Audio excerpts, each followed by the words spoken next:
Hey everyone and welcome back to my YouTube channel.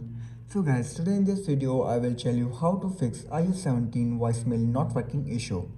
With live voicemail in iOS 17, users can check a real-time transcriptions or of message someone left and can know what's the call for without picking it up.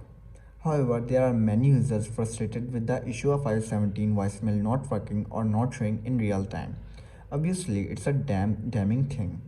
Currently, live voicemail is only available in iOS 17 and several specific regions like the USA and Canada. Apple may extend this feature to other languages and regions in the future.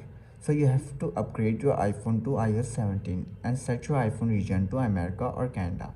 But after trying these and you're still facing issue, then you have to do is simply restart your iPhone. If a feature is running into errors, the optimal way is to shut down the application and restart your app to give your iOS system a brief refresh.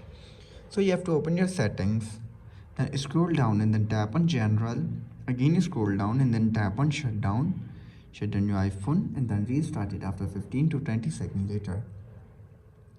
If restarting doesn't work, then you have to do is update your iOS version. Ensure that your iPhone is running the latest version of iOS 17. You have to open your software update and check if there is any available update for your iPhone. If there is, then simply update your iPhone to the latest version of iOS 17. After this, then you have to do is disable voicemail and enable it again. New features are easily stuck with glitches, sometimes like iOS 17 voicemail not working on your iPhone. By simply disabling it for several seconds and then enabling it again, the feature can work as normal. So you have to open your settings, scroll down until you see phone, tap on phone. Currently I don't have SIM, so you have to simply tap on it. Then you will see your option live voicemail. Simply turn it off and enable it again back. So guys, after trying this all steps and you're still facing the issue, then you have to do is reset your network settings. To do this, you have to simply open your settings, tap on your general, scroll down and then tap on transfer reset iPhone, tap on reset network settings, enter your passcode and fix your issue.